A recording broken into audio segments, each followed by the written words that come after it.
Clarificar que a saúde pélvica é importante não só em mulheres, mas na mulher, no homem e na criança. E começa a trabalhar como fisioterapeuta. Odiei. Tu ouves fisioterapia e achas que nós estamos sempre alocados a lesões puramente musculoesqueléticas. Esta masculinidade tóxica que existe, de que vocês têm sempre que ser fortes, não podem sentir emoções, porque és o alfa, estás a castigar o teu pavimento pélvico. Dor menstrual intensa. A sexualidade é a expressão do nosso ser, que a nossa intervenção melhora e muito a qualidade de vida das mulheres. Uma pessoa com endometriose ou um casal consegue ter uma vida sexual normal? A dor é um mundo muito complexo.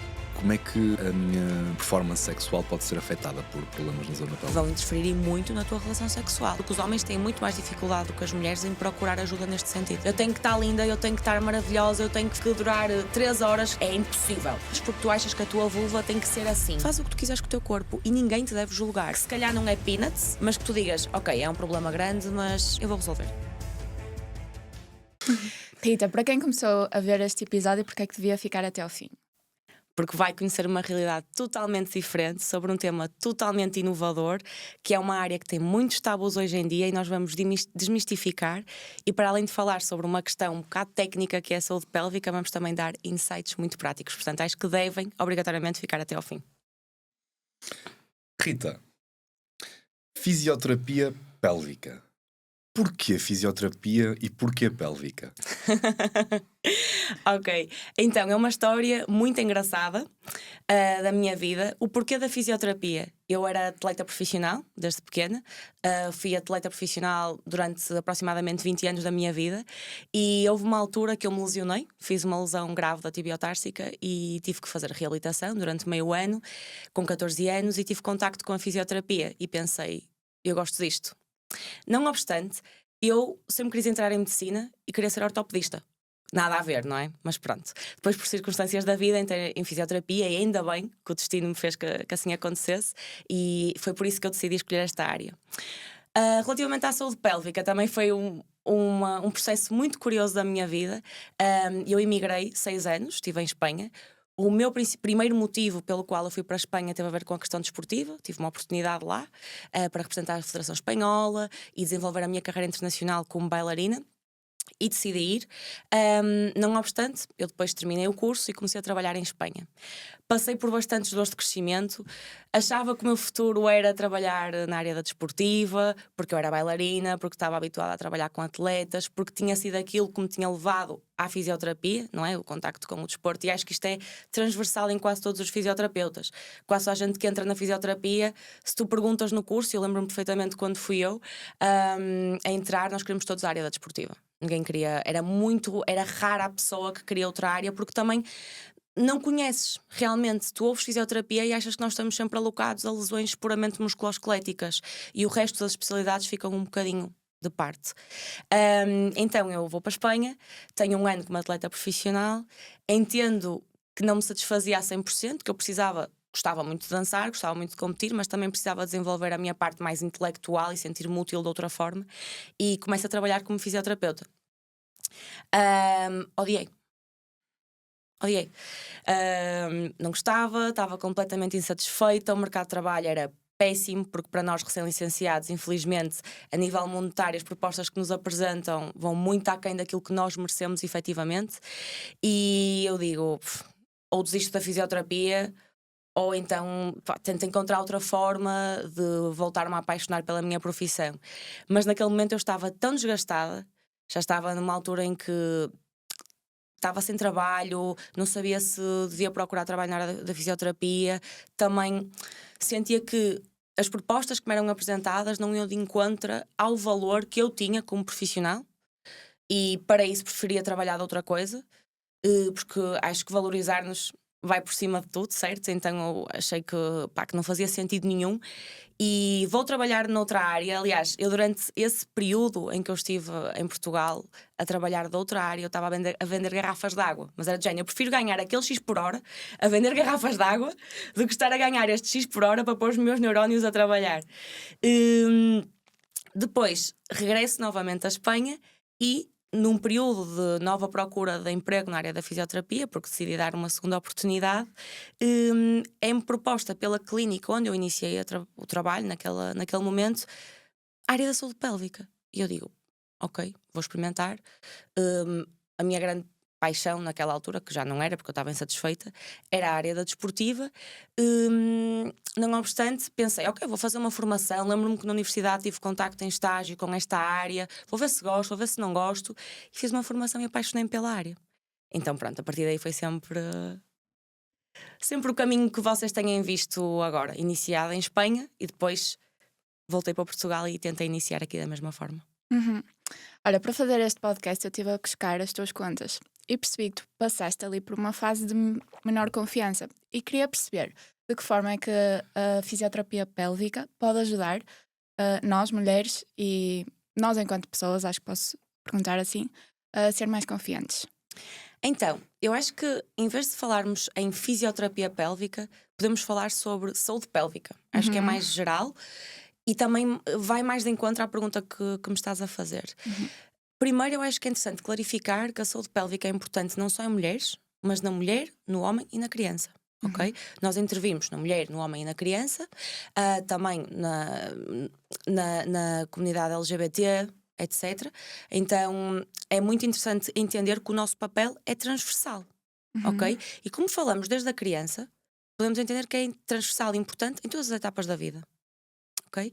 Quando falamos da questão da confiança, parece fácil a pergunta e óbvia para nós que já estamos dentro da área, mas eu entendo que para o público geral muitas vezes não seja. A primeira coisa que nós aprendemos a fazer quando nascemos, ou as primeiras coisas que vamos aprendendo, ou que vamos desenvolvendo, é o controle dos esfíncteres. Certo? Ou seja, nós, a primeira coisa que fazemos quando saímos da barriga da nossa mãe é um mecónio. Ou seja, primeira defecação. Ou seja, já estamos a entender aqui que a pélvica entra desde o princípio da nossa vida. Ok? Imagina que o que para ti parece óbvio, que consegues decidir quando é que tens que urinar, consegues decidir que se tens vontade de ir à casa de banho, mas estás num momento inadequado, consegues controlar, então não te põe em xeque o que tu estás a fazer naquele momento. Mas imagina uma pessoa que não consegue ter esse controle, que está aqui a gravar um podcast contigo e de repente tem uma perda urinária. Isto já te está a criar uma quebra na tua confiança, certo? Então isto é uma migalha de onde a fisioterapia pélvica e de onde a saúde pélvica te pode empoderar. Ok? Para além desta questão, por exemplo, das perdas de urina, que nós ouvimos muito agora falar no Instagram, não? A questão da incontinência urinária, da incontinência fecal, também há a parte sexual, porque a sexualidade acaba por ser muito mais do que uma relação sexual. A sexualidade é a expressão do nosso ser. Portanto, uma mulher que tenha dor com a relação sexual, um homem que tenha uma disfunção erétil, uma ejaculação precoce, já está a ter a priori uma condicionante para a sua confiança. Então a nossa intervenção no que é o empoderamento da pessoa é brutal, porque nós basicamente alicerçamos o que são os cimentos da pessoa para que tu possas expressar e viver com o máximo de qualidade de vida. Quando se fala em saúde, nos últimos anos principalmente, fala-se muito sobre a importância de passarmos da saúde reativa, do tratamento, para a saúde preventiva. Os fisioterapeutas sempre foram direcionados para os que tratam os problemas. Com este direcionamento para a saúde preventiva, tu não te vês com medo de perder o emprego? Ao contrário, eu ainda potenciará muito mais o meu trabalho. Vocês que me seguem nas redes sociais, eu muitas vezes falo, quando me perguntam na caixinha de perguntas, quando é que eu devo ir à fisioterapia pélvica? Tu fazes um check-up com o teu ginecologista, com o teu urologista, uma vez por ano. Porquê é que não vais à fisioterapia pélvica? Nós temos papéis diferentes, ok? Então, nós que estamos encarregues da função do teu pavimento pélvico, da função de potenciar a tua saúde pélvica, a função do teu pavimento pélvico, observar como é que estão determinadas questões. Se tu começas a fazer isto de forma preventiva, é muito melhor. E a nível de negócio, só vai potenciar, porque tu tens sempre aquela pessoa a ir de ano a ano realizar consultas preventivas. Para além de que, se falamos na mulher, a mulher passa por etapas da vida inerentes que não as consegue mudar, ok? Como pode ser a menstruação, nós temos todas uma menarca, ou pelo menos deveríamos ter, a não ser que tenhamos alguma condicionante, então todas nós passamos por período de menstruação, período fértil. Quem quer passa por gravidez, pós-parto, e depois entramos todas num período de menopausa. Então, obviamente que é fundamental que tenhamos esta prevenção, porque há questões e disfunções que são muito mais prováveis de acontecer em determinadas etapas da vida. E se estiveres muito desperto para esta prevenção, para além de potenciar a tua saúde pélvica, não é? E prevenir que isto aconteça, caso aconteça, tu já tens o know-how de onde é que tu tens que ir para resolver. Ok? Então, a nível de perder clientes, muito pelo contrário, eu acho que ainda potencia que tu ganhes mais clientes se informas as pessoas do valor do teu trabalho e como as pode ajudar a terem melhor qualidade de vida. Totalmente de acordo. E mesmo quando o mal já tem instalado, mal, por assim dizer. Tenho um caso próximo que tem incontinência, sofre de incontinência urinária e a primeira coisa que procurou, talvez por orientação, foi ser operada. Há casos que são irreversíveis ou à partida a saúde pélvica ou a fisioterapia pélvica, desculpa, pode tratar esses casos ou ajudar a reverter a situação. Quando falamos de incontinência urinária, como qualquer outra patologia ou disfunção, nós temos que realizar uma avaliação e entender o porquê, a causa daquela disfunção pélvica, ok? Quando nós falamos de incontinência urinária, existem casos em que podem ter efetivamente que ser submetidas a um procedimento cirúrgico, mas a maioria das vezes nem sempre é necessário. E existem outros métodos, nomeadamente tratamento conservador, com fisioterapia pélvica, que ajuda a reverter a situação. E ainda há outra questão que é, obviamente que o procedimento cirúrgico tem um determinado objetivo e supostamente resultará em todos os pacientes, mas nós sabemos que com tudo na vida nem sempre é assim, não é? Então, mesmo que esse procedimento cirúrgico tenha sido realizado, é fundamental que essa pessoa também, após o procedimento cirúrgico, realize fisioterapia pélvica. Porque o procedimento cirúrgico não aporta à pessoa, não faz com que a pessoa tenha uma boa função de pavimento pélvico, quando nós nem sequer sabemos o que é o pavimento pélvico. Não é? Porque nós não temos representação cortical no nosso pavimento pélvico. Tu olhas para a mão e vês a mão. Se eu te digo mão, tu fechas os olhos e perguntam-te o que é a tua mão, vê a tua mão, tu vês a mão. Agora, se tu fechas os olhos, eu te pergunto, visualiza o teu pavimento pélvico. 10% da população, se menos, consegue fazer isto porque teve algum know-how. Mas quase ninguém consegue. Porque não é instituída esta literacia em saúde pélvica, ok? Portanto, isto para chegar à conclusão de que, mesmo que tenhas passado por um procedimento cirúrgico, neste caso incontinência urinária, é fundamental que tu faças fisioterapia pélvica para teres melhor função, pavimento pélvico, melhor função da competência abdominopélvica, para prevenir novas perdas ou inclusive novos problemas.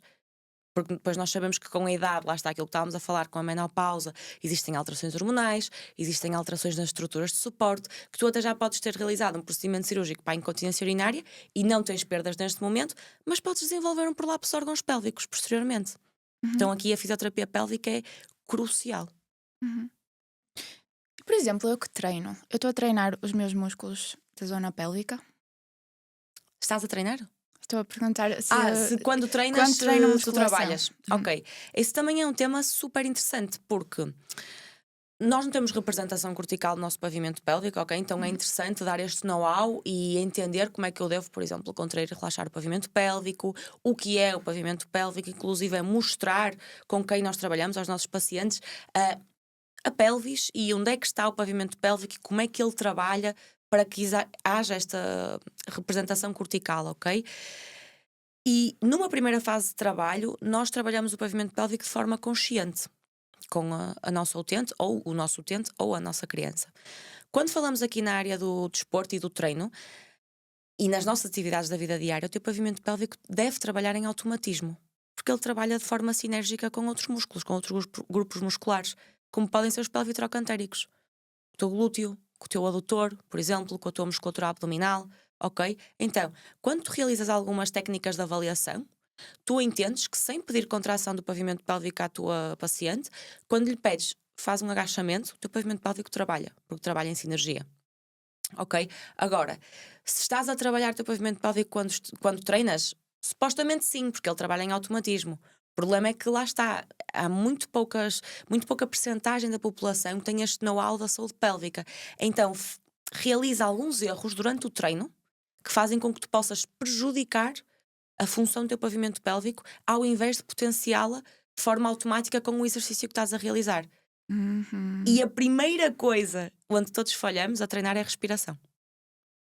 Ou seja, muitas vezes só com corrigir o padrão respiratório, tu já verificas a nível de eletromiografia, ou inclusive a nível ecográfico, com qualquer que seja a técnica que tu utilizes, que o pavimento pélvico melhora logo a função. Isso é muito interessante, porque eu, quando fui introduzido à importância da respiração no treino, e não tinha a mínima preocupação com o pavimento pélvico, obviamente, nem fazia ideia do que era. É engraçado porque, quando me falaram a primeira vez do pavimento pélvico, eu assumi que teria ali alguma coisa a ver com a zona entre abaixo do teu umbigo e a tua zona genital, que é completamente dispar daquilo que realmente Daquilo que importa. realmente é. Mas a verdade é que, quando eu comecei a pensar em respiração no treino, tem a ver com a performance. Quando treinas força, por exemplo, o modo como respiras faz Toda a uma diferença. diferença enorme. E, pelo que tu indicas, pode estar também ligado a evitar lesões, a tratar melhor essa parte muito específica do que é. Nós temos aqui uma questão importante, que é a pressão intraabdominal. Ok? Tu pensa que o pavimento pélvico chama-se pavimento porque é o chão da pelvis, ok? Tu pensa que ele está alinhado com o teu diafragma respiratório e com outros diafragmas que nós temos, mas agora estamos a falar de respiração. Então, se tu não respiras de forma adequada, aumentas a tua pressão intraabdominal, não tens o controlo da tua musculatura abdominal profunda adequado, estás a castigar o teu pavimento pélvico.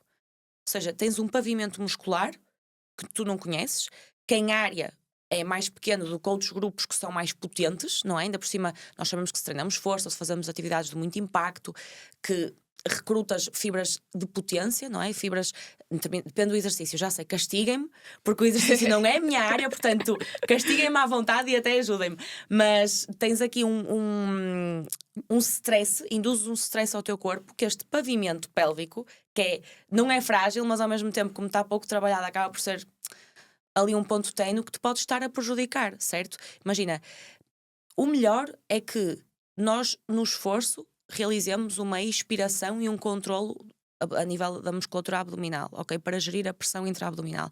Mas eu sei que quem pega cargas elevadíssimas, vocês têm ali um período de training intervalo salva para conseguirem dar o primeiro arranque, certo?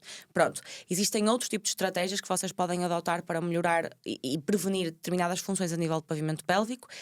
Uma delas é realizar fisioterapia pélvica para que, ok, eu não quero mudar o objetivo da tua vida, percebes? Ou seja, pelo menos eu, no meu ponto de vista, eu não quero proibir ninguém de fazer um treino de bulk, ninguém de fazer um treino de hipertrofia, treinar a força como quer treinar, de ser halterofilista ou de correr uma maratona. O que eu quero e o que nós queremos desde potenciar a saúde pélvica e desde a fisioterapia pélvica é dar-te ferramentas para que tu cumpras tudo o que queres cumprir, com o mínimo de risco possível para o teu pavimento pélvico, para a tua saúde pélvica. E sem dúvida que, como estavas a dizer e bem, esta questão do controle da respiração, como trabalham inclusive em equipa, nós temos uma estrutura que é o CALP, complexo abdominal-lombo-pelviperineal, que é um palavrão gigante, mas basicamente para te dizer que o teu pavimento pélvico trabalha em equipa com diafragma respiratório, então músculos respiratórios, musculatura abdominal, musculatura profunda da coluna. E se quiseres entrar, já podes dizer que trabalha em conjunto com praticamente tudo. A pelvis está no centro do corpo, não é? Então é um bocado por aí. Eu gosto muito dessa abordagem de ver o corpo como um todo, não é? Porque está tudo interligado, a verdade é essa. Às vezes tens um problema que não fazes ideia que vem do ombro. E é muito mais interessante essa abordagem. Falando de endometriose, de que forma é que tu consegues melhorar a vida de uma pessoa com endometriose? Se quiseres explicar o conceito primeiro e tudo o que isso implica. Estamos a entrar numa área muito interessante, porque a área da dor pélvica crónica e da endometriose é o que eu mais amo tratar em consulta. Portanto, fico muito feliz por estarmos a falar sobre isto aqui neste podcast. Quando falamos sobre endometriose, assim, uma definição muito básica, ok? São basicamente células do teu endométrio, que é uma parte tecidular do teu útero, que saem da localização habitual, que é do endométrio, e se localizam fora deste, ok? Então elas podem localizar-se em vários sítios, nos ovários, no peritoneu, no intestino, na vagina, inclusive há casos de endometriose no diafragma, ou seja, essas células que deviam estar num sítio, basicamente extrapolam e saem e localizam-se noutros sítios. Sim, mas há uma causa e efeito para isso acontecer? Por acaso tenho essa dúvida. Existem várias teorias, ok? Ainda não se consegue dizer 100% que isto acontece por isto. Existem várias teorias. Uma delas é a menstruação retrógrada, ok? Também já começamos a falar de questões hereditárias, mas a que está mais assente é a questão da menstruação retrógrada. O problema destas células saírem da sua localização habitual é que quando são células de endometriose têm um caráter inflamatório. Okay? São células que acabam por se proliferar, acabam por ter determinada libertação de determinados fatores inflamatórios e geram inflamação. Inflamação pode gerar dor. Ok? Em determinadas estruturas, para além de gerar dor, pode gerar alteração da função das mesmas. Imagina, se estas células se localizam, por exemplo, nos ovários, e tu tens um ovário que se chama com os quistos de chocolate, tu estás a diminuir ou a prejudicar a função dos teus ovários. Ok? Estas células, porque depois a endometriose pode apresentar-se de vários tipos, podem ser só, tipo, como dizer de forma mais coloquial, umas pintinhas, endometriose mais superficial, umas ligeiras pintinhas de acumulação de células, podem ser quistos e endometriomas grandes, massas, ok? E também tens outro tipo que é a endometriose profunda, quando ela já interfere a nível muito profundo, como por exemplo septo retovaginal, ok, que são estruturas anatómicas mais profundas da nossa pelvis, tá? A endometriose traz muitos problemas na prática. Primeiro, dor. Tens uma inflamação crónica de baixo grau, ok? Então tu vais estar com dor durante um longo período de tempo.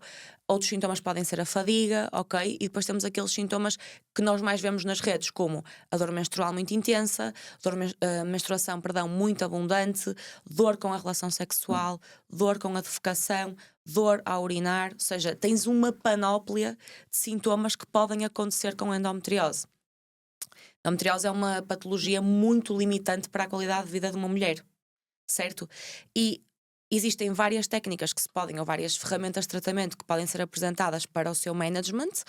Uma delas é o tratamento hormonal, ou acompanhamento hormonal, por exemplo, com uma pílula. Outra ferramenta também pode ser intervenção cirúrgica, dependendo do tipo de lesões e do que o cirurgião, o ginecologista considere. E sem dúvida que a fisioterapia tem que estar aqui. Porque, repara, aquilo que eu já te numerei de questões que têm a ver com a saúde pélvica. Então, nós temos uma intervenção muito importante na endometriose. Hoje em dia fala-se muito da fisioterapia na endometriose no período pós-cirúrgico.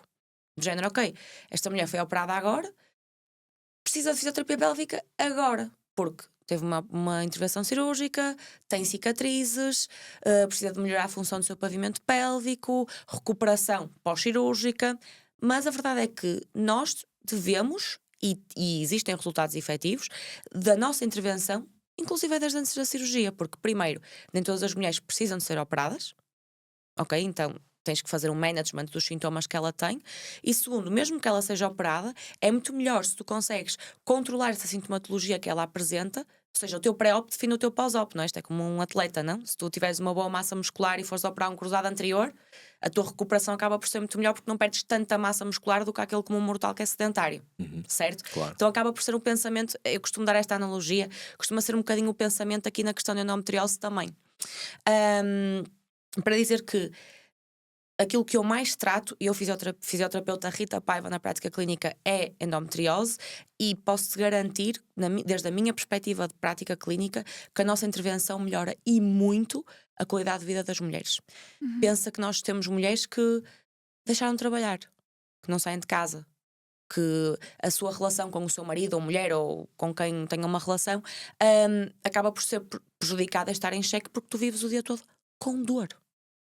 Então ter alguém que te consegue ajudar a que tu tenhas mais qualidade de vida, que consigas brincar com os teus filhos, sair de casa, ir jantar fora, trabalhar, é uma ferramenta brutal, é só benefícios. E Sim, muitas sim, vezes sim. eu, como homem que não consigo sentir isso fisicamente, é difícil perceber porque é que a mulher passa por isso e porque é que isso tem um impacto até na própria relação, porque acredito que muitas vezes nós homens estamos a questionar-nos o que é que eu fiz mal, porque é que o interesse baixa. Às vezes não tem nada a ver com isso, às vezes tem a ver com questões que são muito mais individuais e que se calhar a mulher está a passar por isso, mas simplesmente ainda não encontrou solução para lidar com o problema. É uma questão também importante, essa que estás a dizer do acompanhamento, não é?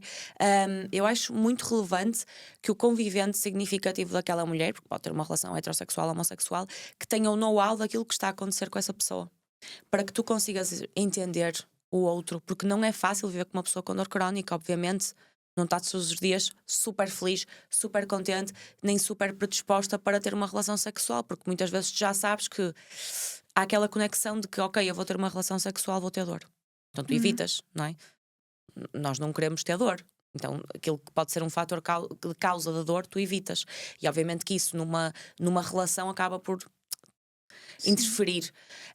Por isso é que o acompanhamento com paciente com dor crónica e outras disfunções, mas estamos a falar de paciente com endometriose, deve ser multidisciplinar. Não só com a área da medicina, não só com a área da fisioterapia, não só com a área do exercício, não só com a área da nutrição, mas também com a área da psicologia.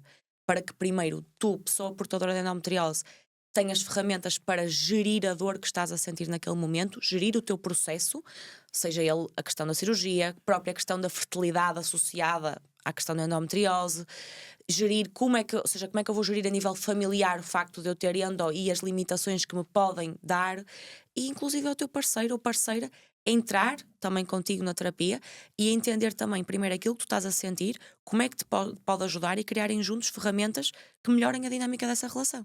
Uhum. Mas uma vez que a endometriose não tem cura, certo? Não tem cura. Não tem cura. Uma pessoa com endometriose ou um casal consegue ter uma vida sexual normal algum dia? Claro, consegues, Ok. acredita que consegues. Há casos, é que depois há aqui esta questão da variabilidade da localização das lesões, percebes? E há outro conceito interessante, que é que a dor é um mundo muito complexo, ok? Para mim, de 0 a 10, o meu 10 de dor não é o 10 de dor do Paulo, não é o 10 de dor da Rita Gomes. Ok? São conceitos que são muito arco-íris, não conseguimos ter um preto no branco, ok? Mas efetivamente que sim, tu consegues ter relação sexual prazerosa, consegues ter relação sexual sem dor, ok? Sem dúvida que consegues. Uhum. O que é que o meu orgasmo pode dizer acerca da minha saúde pélvica? Eu não vou ter endometriose porque eu não tenho útero, supostamente não tenho esses problemas. Olha, cuidado que às vezes. Não percebi qual é a questão, às vezes posso Não, ter. porque já se começa já se. Vou dizer isto e se calhar estou a dizer de forma errada, mas eu creio recordar que já se viu um caso de homem que apresentou uma lesão com uma célula típica de endometriose. Uhum. Ok? Então, a endometriose, lá está, o que eu te digo, é um mundo. Tá? Então não estou livre do assunto. Não menstruas, ou seja, supostamente não terás, não é? Mas Mas considerando que eu posso ter outros problemas pélvicos, porque os homens também podem sofrer, por exemplo, de dores nessa zona, tanto homens como mulheres, como é que a minha performance sexual pode ser afetada por problemas na zona pélvica? ok, falaste aqui sobre dois conceitos interessantes. Como é que o que é que o orgasmo tem a dizer sobre a minha saúde pélvica, não é? E depois como é que a performance sexual pode interferir na minha saúde pélvica? Ou seja, suponho que quando falas disso, os problemas na performance sexual, certo? Sim. Quando nós falamos do orgasmo e da sexualidade e da performance sexual, nós estamos a tentar aqui levar para um cariz mais físico, mas não podemos deixar de entender que sexualidade é um mundo. A libido não é um conceito estanque, não é? Depende de fatores também emocionais, ambientais, sociais. Se tu estás feliz com o teu trabalho, se não estás, não é? Tudo isto vai interferir na tua performance sexual e inclusive na tua predisposição para uma relação sexual, ok? Se tu consegues ter um ótimo orgasmo, como mulher, por exemplo, só me diz coisas positivas sobre a tua saúde pélvica. Se não tens nenhuma red flag a nível de problemas pélvicos associada, só me transmite coisas positivas sobre a tua saúde pélvica. Efetivamente que existem questões como a dispareunia, não é? A dor com a relação sexual no caso da mulher, a ejaculação precoce no caso do homem, a disfunção erétil no caso do homem, a anorgasmia, dificuldade em atingir o orgasmo, que vão interferir muito na tua relação sexual. Primeiro pelo stress, que como estávamos a falar anteriormente, que já está vinculado, e o peso que começa a estar vinculado à prática sexual. Algo que deve ser não pensado, não é? Que deve ter um drive intrínseco e um drive natural. Deve ser esta resposta. A resposta sexual é como uma resposta não pensada, não é? Entre tu contigo próprio ou tu com outra pessoa, ok? Já começas a dar um cariz e um peso associado a esta questão, porque pensas, por exemplo, nós mulheres, ok, vou ter uma relação sexual, vou ter dor, será que vou atingir o orgasmo? O que é que eu posso fazer? Já estás a pensar, já estás, o que é que eu tenho que fazer agora diferente para conseguir atingir o orgasmo porque não consegui no outro dia? Ok, assim não porque me dói, vamos não sei o quê. Entende? Já estás a transmitir muito peso e a associar muito peso ao que é a relação sexual. E como homem, obviamente, que também te pode afetar. Primeiro, pelo que esse problema te acarreta a nível de confiança. E segundo, porque os homens têm muito mais dificuldade do que as mulheres em procurar ajuda neste sentido. Nós mulheres temos dificuldade e para nós é muito tabu, mas eu sinto, como mulher, pessoa, profissional de saúde, que os homens ainda têm muita vergonha também em falar sobre isto. Totalmente. E podes ter ajuda. Mas a vergonha associada também a esta masculinidade tóxica que existe, de que vocês têm sempre que ser fortes, não podem sentir emoções, não é? Tipo, não podes falhar em nenhum momento porque és o alfa, fazem com que nestas questões muitas vezes te prejudiques porque não procuras ajuda. Claramente. Este é um podcast de partilha. Trabalhamos arduamente para dar-te o melhor e só é possível com o teu apoio. Para trazermos o melhor conteúdo e mais convidados, é fundamental o teu feedback. Por isso, se gostas do BMS Podcast, clica no botão de subscrição e interage connosco.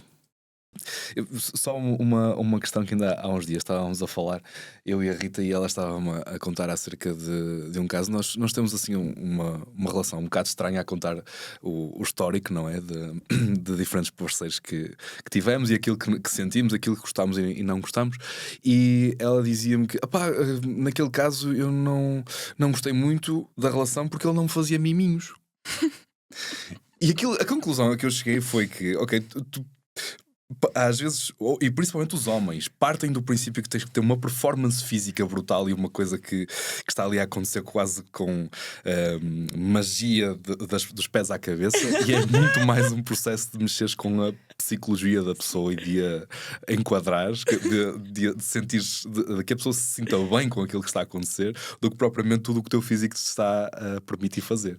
Para mim é mesmo importante essa parte de me sentir acolhida. Claro que sim. Mas só passando por isso é que percebi. Claro que sim. Mas é curioso, porque sabes porque é que isso acontece? E acontece a maior parte dos homens que acham que têm que ser machos latinos, machos alfa na questão sexual, pelos viés da sociedade e por uma coisa muito importante, que é a indústria porno. Tu que vês ali não é aquilo que acontece na realidade. Pensa que aquilo é encenado, é um filme, ok? Então, tu desde miúdo, os miúdos, não é, consumem porno aos jovens na adolescência, tu começas a ter um standard daquilo que tu tens que fazer e de quanto é que tens que durar até teres uma ejaculação de género, ok, eu tenho que cumprir estes requisitos. E depois vais para a prática e dizes isto não é assim. Totalmente. E perguntas, então como é que tem que ser? Como tu quiseres.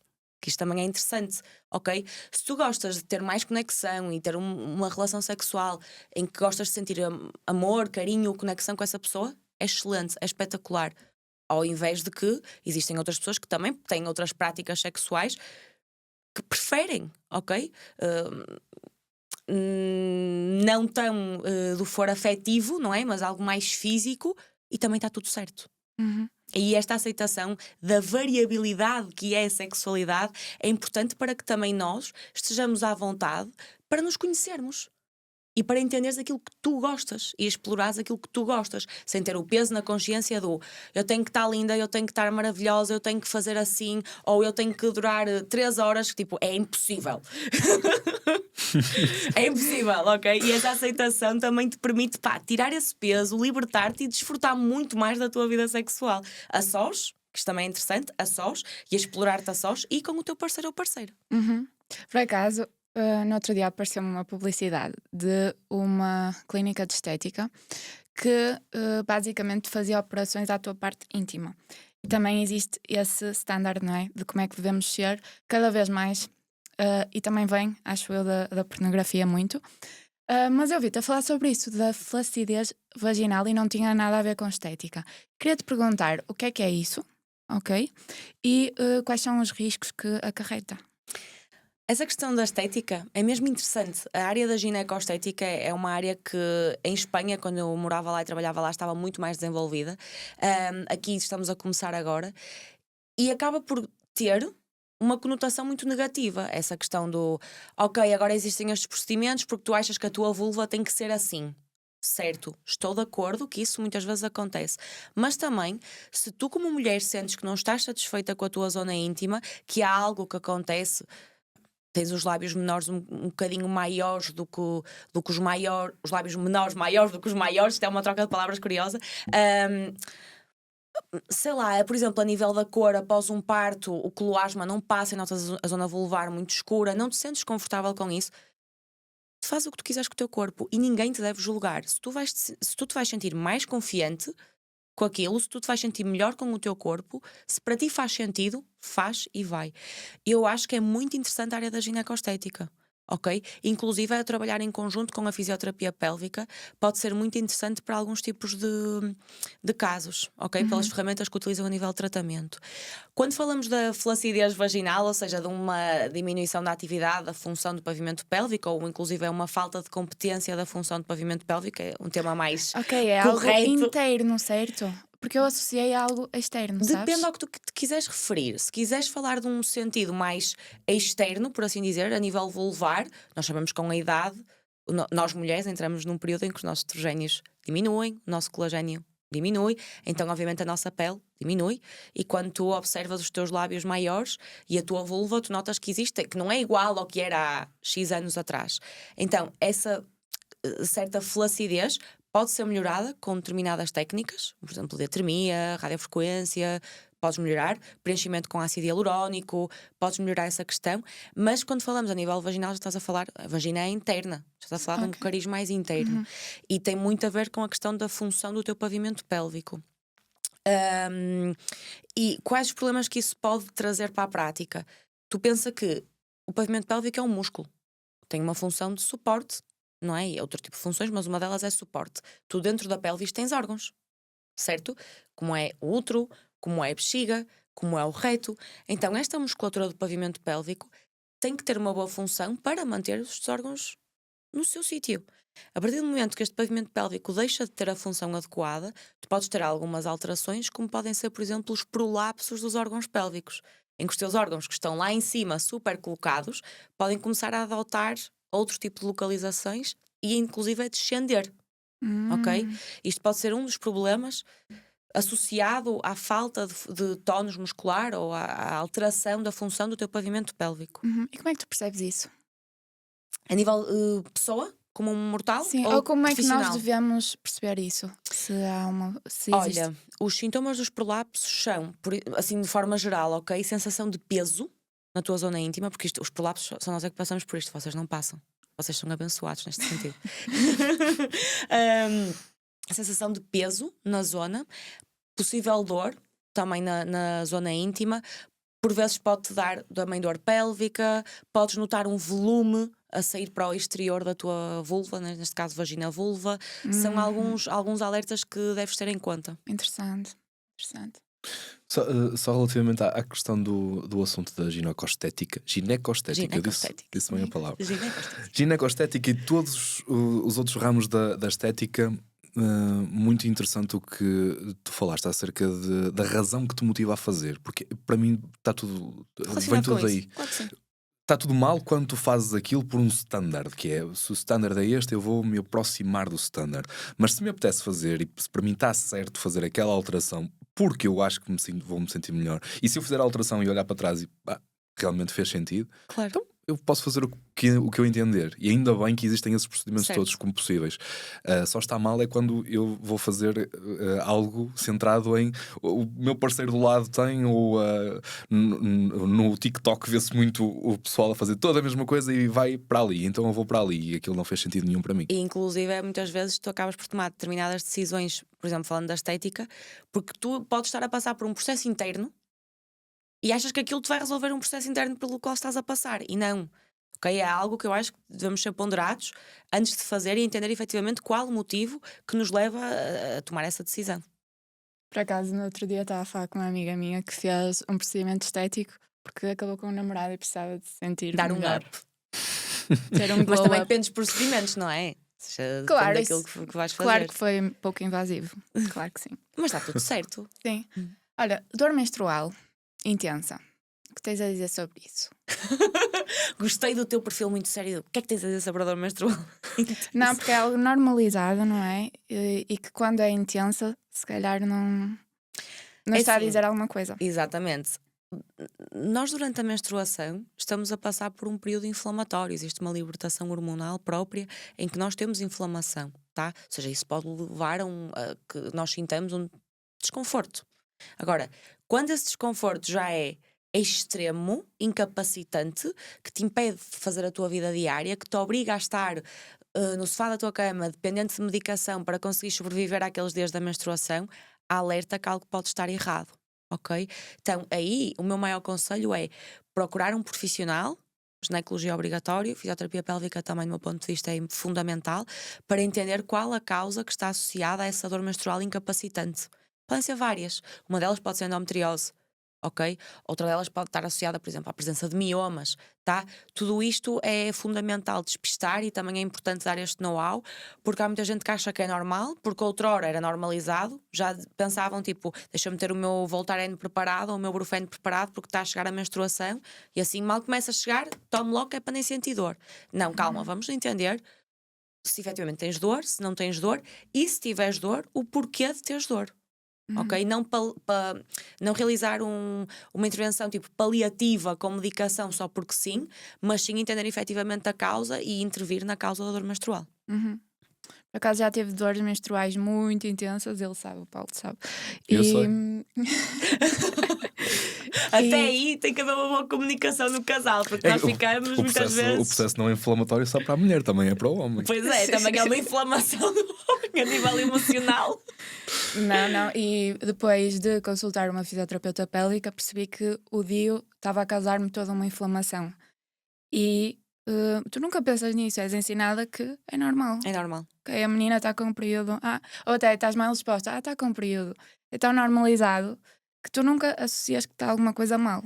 Depois também há essa questão que é o demonizar a menstruação. Sabes, género, associas a menstruação a aquele período do mês, dor, está mal disposta, está não sei o quê. Menstruação é algo incrível na mulher porque permite-te ter uma função maravilhosa, que é a reprodução. Então, obviamente que é chato, no sentido em que tens que estar, não é, mais cautelosa, usar o tampão, usar o teu penso, usar o teu copo menstrual, não é? Aquela altura do mês em que muitas vezes tens desconforto, estás um pouco mais inchada, não é tudo flores, mas também não é um demónio e há também que dar este insight, não é? Se tiveres uma menstruação saudável, consegues entender que é um processo fisiológico teu e até entender que é um sintoma de saúde. Porque quando uma mulher está amenorreica, isso significa que algo muito errado pode estar a acontecer com o seu corpo. Portanto, ter uma menstruação com uma boa coloração, com um fluxo controlado, sem a presença de muitos coágulos, que não te transmite dor, é algo maravilhoso. No outro dia queria colocar o copo menstrual pela primeira vez e fui ao teu Instagram. Ajudaste-me.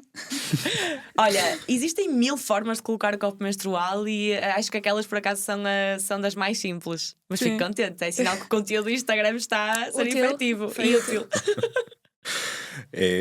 São um conjunto, não esta parte, mas a parte anterior, a forma como nós mentalizamos as coisas, a menstruação, quando aparece, é algo que naturalmente é mau. Isso muitas vezes é um conjunto de processos que nós somos ensinados a acreditar que é assim que funciona e pronto. É um bocadinho como tudo na vida, não é? Nós somos padronizados e somos levados a pensar que as coisas acontecem porque têm que acontecer e pronto. Não é assim. Isso leva-me a pensar um bocadinho acerca daquilo que tu falavas no início. Contaste que tiveste cerca de 20 anos de dança e até que ponto é que tu achas que isso molda a forma como tu vês a tua carreira profissional agora como fisioterapeuta pélvica?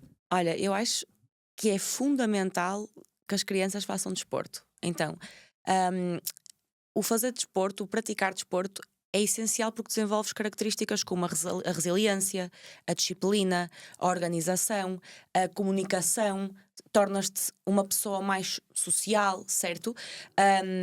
Então, quando faço a ponte para a minha questão profissional, eu acho que me torna uma pessoa muito obstinada, ok? E sem medo ao sofrimento, por assim dizer. Ou seja, tu sabes que passas por um processo às vezes um pouco custoso, que tens que sacrificar, tem muitos aspectos da tua vida, mas com um fim. E és resistente e resiliente nesse processo. E acabas por entender que o objetivo é o objetivo, tens um caminho e tens que passar por aí para chegar a esse ponto. Portanto, eu sei que se eu não tivesse sido desportista, que não te consigo dizer 100%, mas olhando para trás, se eu não tivesse sido desportista, se eu não tivesse saído da minha casa muito cedo, eu não estava onde eu estou hoje. E não teria a resistência, não teria o mindset, não conseguiria se calhar estar aqui a falar contigo neste podcast relaxada, percebes? Porque eu estou habituada à exposição desde muito jovem. Eu competia, era bailarina, não é? Ou seja, estás habituada à performance, certo? Então tudo isto, para mim a nível pessoal, só me trouxe vantagens para aquilo que eu pretendo a nível profissional. Isso é incrível, e tu falaste aí numa palavra, obstinação, que eu tive escrita no meu quadro de gabinete. Lá na empresa tenho um quadro gigante que tinha em letras grandes obstinação, e toda a gente que passava me perguntava que estás Os maluco? valores da Porque empresa, os valores da empresa são importantes. eu só tinha esse, obstinação, e era pessoal, era mais pessoal Era do que tipo. propriamente a obstinação com a empresa. E eu sempre respondi que a obstinação não é nada de errado, não está mal, depende da forma como a levares.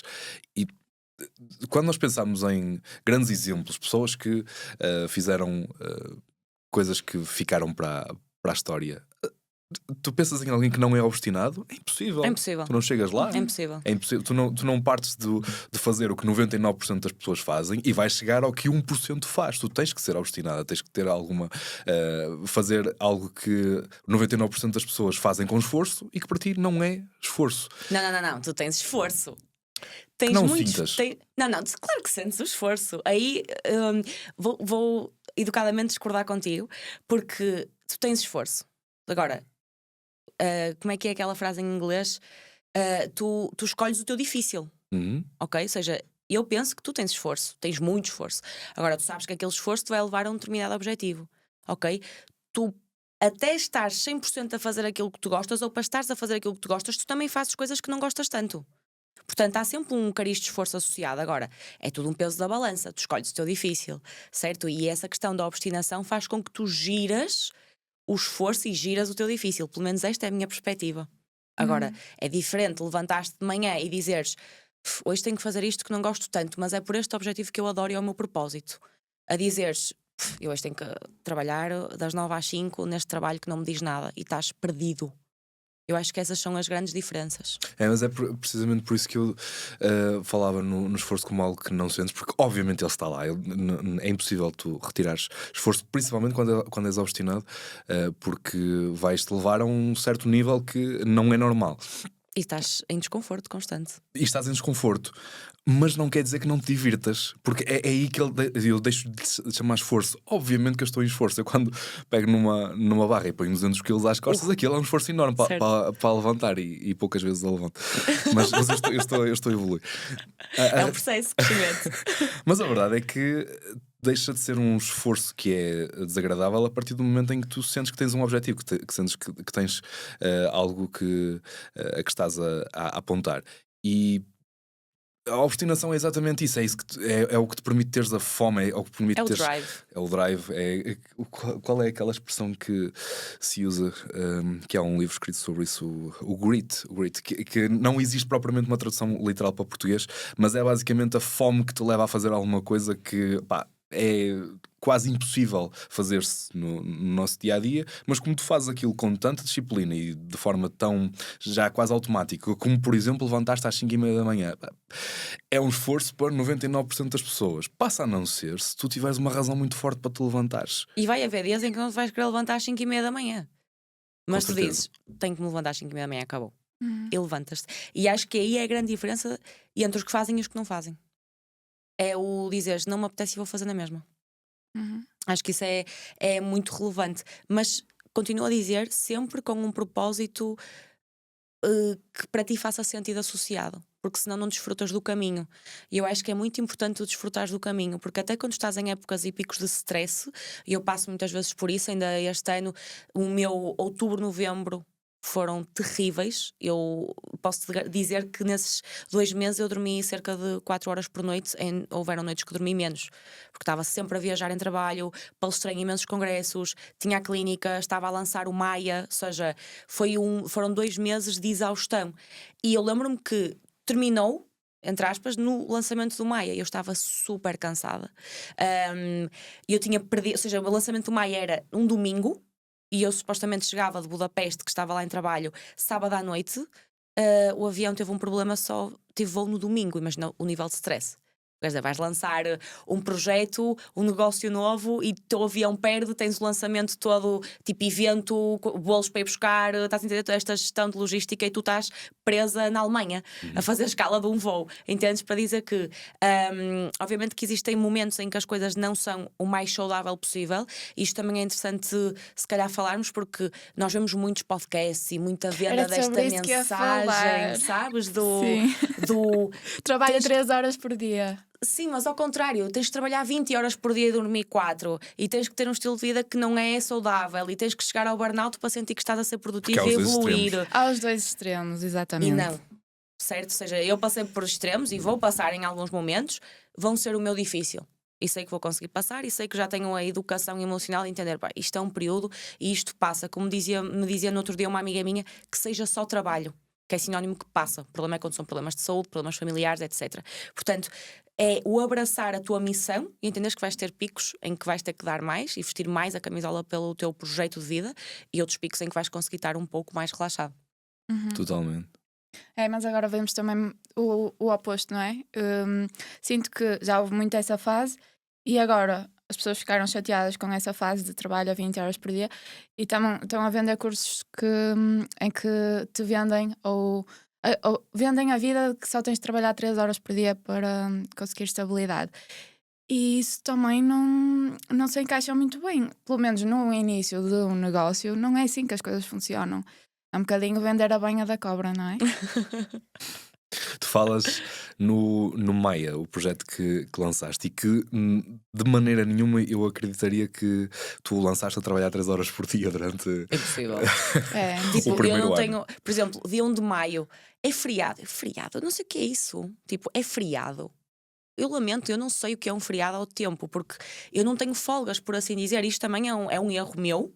E é esta questão que também estou intrinsecamente a gerir, que eu tenho que ter dias off, mas eu não tenho um dia off. Tenho uma empresa para gerir, uma equipa para gerir, as minhas redes sociais fazem parte do meu trabalho, tens que ser constante nas redes sociais, ou seja, todos os dias tens que apresentar conteúdo, lamento, de seres constante e consistente é chave. E para mim, feriados, quarta-feira foi um dia normal de trabalho, só que em vez de estar na clínica estava o computador em casa. Entendes? E 3 horas por dia só de trabalho. Se calhar no feriado só trabalhei 3 horas, que não foi assim, mas vamos inventar, podemos pôr um cenário hipotético. Se calhar assim agora, e eu não espero chegar a esse ponto piloto, não é? De cruise control, em que tu digas só preciso de ter 3, 4 horas, porque há um livro que trabalha 4 horas por dia, 3, 4 horas por dia de trabalho. Mas não sei, ainda não entrei nessa realidade e ainda a vejo longe. Então, como não se identifica comigo neste momento, custa-me também estar a pôr o meu ponto de vista sobre isso, porque se calhar também estou a falhar. Como não estive aí, não experienciei isso, se calhar até sou super produtiva em 4 horas e fico com o meu dia de trabalho fechado. Duvido, mas pronto. Espero que ser convidado neste podcast daqui a 2, 3 anos e dar-te outro insight sobre esta questão. Sim. Tu falas sobre o teu gosto e, obviamente, o conhecimento técnico que já tens sobre a fisioterapia pélvica só é possível quando tu já tiveste muita paixão para estudar sobre o assunto. Mas haverá um ponto em que antes do início do podcast tu falavas sobre a transição entre o que é a fisioterapeuta pélvica Rita Paiva e a Rita como vamos utilizar a expressão mais fria, que é a Rita livre. Qual é a diferença entre a Rita fisioterapeuta pélvica e a Rita livre? Então, é um processo de transição curioso que eu estou a atravessar agora. E o mais curioso é que, apesar de só estar a vir ao de cima agora, este processo de transição e de implementação, o foco já estava há muito tempo. Eu sou fisioterapeuta pélvica, tenho formação avançada, estou a fazer doutoramento na área das ciências da saúde, tudo muito académico ligado à fisioterapia pélvica, mas eu também tenho formação em gestão.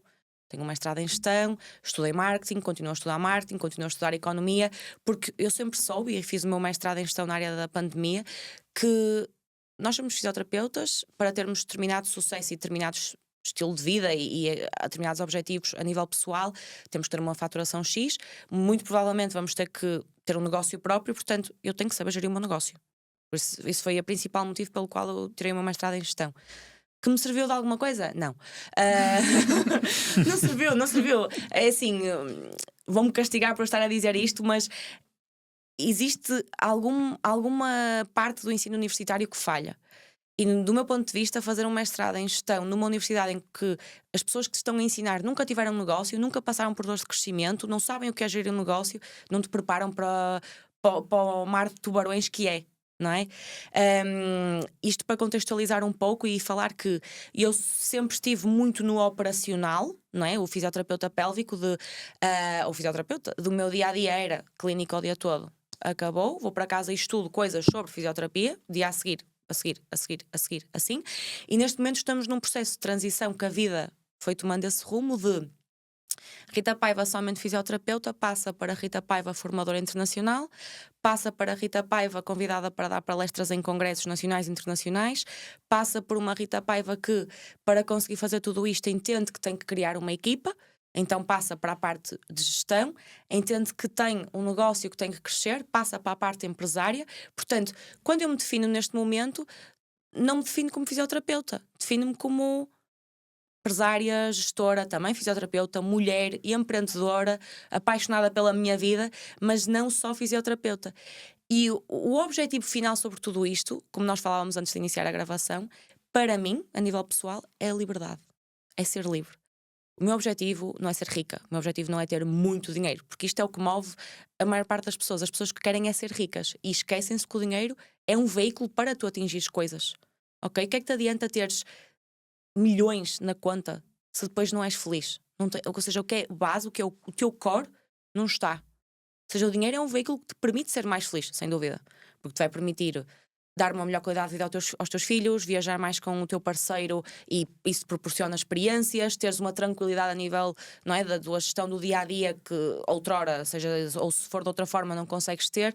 É um veículo para atingir determinadas coisas. Agora, não é o objetivo final, mas é um veículo que te leva também à liberdade. E o meu objetivo, sem dúvida, é ser livre. É acordar de manhã e ir para a clínica, por exemplo, algumas horas por semana, ver alguns pacientes com casos super complexos, super exigentes e estar lá mesmo por gosto, sem qualquer outra preocupação, porque eu trabalho por gosto, mas tens outras preocupações associadas, não é? Como já te pude expor. Mas estar mesmo tranquilo. Teres essa... é que não há outra definição, é ser livre. é o meu objetivo de vida. Bonito. Olha, Rita, nós temos um conjunto de perguntas padrão que fazemos a toda a gente. Normalmente são respostas curtas, mas tu falas muito, por isso podes dar aquelas que tu quiseres. Vou tentar calar-me. Não. A sério. Primeira pergunta então: treinas e o que ganhas com isso? Treino desde sempre, não é? Como já percebemos. O que é que eu ganho com isso? Saúde, disciplina, melhor físico e, consequentemente, autoconfiança. Para mim são as principais chaves daquilo que me traz o exercício. Isso é engraçado porque mesmo antes de passar à próxima pergunta, eu estava-me a lembrar um bocadinho quando falaste sobre a importância de seres bailarina desde muito nova e a forma como isso te leva a desenvolver-te profissionalmente hoje em dia, que não tem nada a ver, bailarina, fisioterapia, não tem que estar intimamente ligado, mas os processos mentais que tu desenvolveste, se calhar com 5 anos, certo, agora estão todos a funcionar. E isso faz-me lembrar algo que eu li há uns tempos sobre os CEOs de empresas que, desde muito novos, por exemplo, foram atletas. Há uma percentagem enorme de gestores da empresa, sejam CEOs, seja que cargo for, mas pessoas que passaram por processos de muito stress enquanto eram crianças ligadas ao desporto, por exemplo, porque automaticamente tu vais desenvolver uma capacidade mental de lidar com a pressão de uma forma quase prazerosa. E isso leva-te a gerir o dia-a-dia de outra forma. Eu acredito, e se um dia isso se proporcionar, um filho meu passará por treino e por processos de stress positivo, vamos dizer assim, isso, stress desde positivo. muito novo, porque eu adorava ter sido exposto a isso desde os meus 2 anos. Consegues andar, consegues desenvolver mecânica, experimenta stress e experimenta o que é que isso te pode fazer em termos de desenvolvimento mental. Eu acho que sem dúvida que te traz ferramentas muito, muito positivas quando de forma equilibrada, não é? Porque também existe a outra face do desporto que o desporto é saudável, mas existe a outra face da alta competição que é zero saudável, não é? Mas sem dúvida que no teu crescimento como adulto e como pessoa, eu acho que te traz características, valores e lá está essa gestão, capacidade de gestão do stress e da dificuldade que fazem com que tu olhes para um problema que se calhar não é peanuts, mas que tu digas, ok, é um problema grande, mas eu vou resolver. Por A ou por B, tipo, eu vou resolver. E acabas por relativizar essa questão porque sabes que de alguma forma vais encontrar uma solução, porque já lidaste com dificuldades anteriores. E sem dúvida que eu também quero que quando eu tenha filhos, que os meus filhos façam desporto, o desporto que eles quiserem, não tenho nenhum. Porque muitas vezes perguntam, mas tem que dançar o teu filho? Não, que faça aquilo que ele quiser, mas que treine. Claro. Fundamental que treine. Que conselho darias a alguém que não treina? Que se levante do sofá e que treine. Que comece, nem que seja com uma caminhada, com 50 agachamentos por dia em casa, o que quiser, mas que treine, porque as mudanças são físicas, mas as mais importantes são a nível de saúde e a nível mental, autoconfiança. Isso vai te dar um drive para fazeres muito mais coisas na tua vida. BMS são as iniciais de Body, Mind and Soul, a união de corpo, mente e alma. Para ti, porque é que é importante unir os três? Tu viste o meu Instagram há 2 dias, viste que eu pus? Eu vi e disse assim ao Paulo, olha, acho que a Rita se inspirou em nós. Não me tinha lembrado disso. E foi muito curioso, porque eu pus um Reels, não era? A falar sobre os pilares que eram o corpo, a mente e a saúde emocional, não é? E porque é que para mim é importante? Porque fazem o teu todo. Ou seja, o físico é vazio, é inócuo se tu não estiveres equilibrado a nível da tua saúde emocional. E falando como empreendedora, existe um processo que tu passas a nível interno muito especial e muito, muito teu, não é? A nível também da alma e da energia que tu transmites e a forma como te posicionas. E o interessante é que haja uma boa união destes três pontos, sem dúvida. Um livro que recomendes e porquê? O Homem Mais Rico da Babilónia. Um dos melhores livros que já li até hoje. Sem dúvida. Primeiro porque começou-me a dar insights sobre... É uma história, mas que te acaba por dar insights sobre quer valores, quer literacia financeira, não é? E para mim foi um livro que me ajudou a mudar o meu mindset e a tua perspectiva, porque isso também é importante, começares a ter inputs de ambientes, livros, pessoas que te ajudem a posicionar-te onde tu queres estar. E sem dúvida que foi um livro que me ajudou a iniciar esse processo de transição. Já o li há alguns anos e gostei muito. É um livro muito curtinho, mas tem uma mensagem incrível. Exato, é pequeno, mas tem uma mensagem incrível. E tinha uma frase, eu não vou conseguir dizer tal e qual, mas era do género: a deusa da sorte ajuda os homens da ação. Isto muda tudo. A deusa da sorte ajuda os homens de ação. Ou seja, a sorte, ninguém consegue ter o que tem hoje e o que tu vês, não é? Que tu dizes, eu adorava ser assim. Não é sorte, é ação, é trabalho e é propósito. Tu podes trabalhar 3 horas por dia, não podes é começar por trabalhar 3 horas por dia. É verdade. Ritinha, é a tua oportunidade para partilhares o teu projeto, o Maia, páginas, tudo o que tu quiseres. Ok, então, onde é que me podem encontrar? Primeiro, páginas de Instagram, Rita Paiva Quer. Depois, o meu projeto, que é uma plataforma online dedicada à saúde pélvica, onde podes encontrar tudo aquilo que tu quiseres para a saúde pélvica, tanto como profissional de saúde, como público geral, é a plataforma Maia. Nós dispomos desde uma área de serviços com uma equipa multidisciplinar que te pode ajudar a potenciar a tua saúde pélvica. Eu digo sempre, atrevam-se a dizer uma especialidade que seja necessária para a saúde pélvica que eu não tenha no Maia, porque eu acho que tenho todas. Posso garantir que tenho todas neste momento. Também temos na nossa plataforma Maia uma parte de formação para profissionais da saúde pélvica, com os nossos programas de mentoria para profissionais de saúde pélvica, não só da área da fisioterapia pélvica, mas também a nível de marketing aplicado à saúde para que consigas melhorar o teu negócio como profissional da saúde pélvica. Temos também o nosso canal Pelviflix, onde é um canal de literacia em saúde pélvica para o público geral. E agora vem a nova parte da plataforma que não posso dizer, mas esperem este 2024, porque vai ser um novo negócio meu que ninguém está à espera. Uau. Mesmo, de todo. Portanto, seguir páginas de Instagram, Rita Paiva Quer e maiaquer.pt. Pelviflix, já agora, para o nome. Netflix da pélvica. É um ótimo nome. Faz todo sentido. Olha, Ritinha, conheci o teu lado como fisioterapeuta pélvica, não é? e sempre admirei muito, mas hoje fiquei a conhecer a Rita empreendedora e todo o teu percurso e fiquei absolutamente fascinada. Estou gaga. Quem já me conhecer um bocadinho e quem estiver atento aqui ao podcast percebe perfeitamente porque é que eu até cheguei a um ponto em que, epá, o que é que eu estava a dizer? Agora esqueci-me. Tínhamos de ter um blooper, não tivemos nenhum este episódio. Vamos começar de novo esta parte. Perdeu o raciocínio. Mas eu também engasguei-me toda. Não, mas por acaso estava aqui a pensar sobre 7 cenas Fica ao mesmo tempo. para os flops. Mas queres... Ias fazer um episódio sem um blooper? Não. Podes repetir se quiser, estás à vontade. Acho que vou repetir. Então repete. Acho que sim. Ritinha, conhecia a Rita como fisioterapeuta pélvica e sempre admirei muito o teu trabalho. Hoje fiquei a conhecer um bocadinho do teu percurso pessoal, também esse lado de empreendedora que todas somos, não é? Quem tem um negócio sabe, e fiquei a admirar-te ainda mais. Foi um prazer enorme ter-te aqui. Obrigada. Quem já me conhece e já me ouve há algum tempo sabe perfeitamente a importância que eu dou à mentalidade, por isso eu gostei muito de conhecer toda a parte técnica e todo o conhecimento teórico que tens sobre fisioterapia pélvica. É um conceito que eu ainda sou novato, vamos dizer assim, mas que já me tem dado insights muito importantes. Mas muito mais importante que isso é toda a mentalidade que está por trás de uma carreira incrível que pode estar a construir, que estás de certeza absoluta com a mentalidade que tens, e é disso que eu partilho. A mentalidade que nós trazemos desde trás e que sempre imprimimos no dia a dia, por isso vou acompanhar-te para te seguir como exemplo, não só como um fisioterapeuta pélvica, mas como pessoa que se está a desenvolver em busca da liberdade, porque eu concordo com esse conceito. Obrigado. Obrigada eu pelo convite, adorei.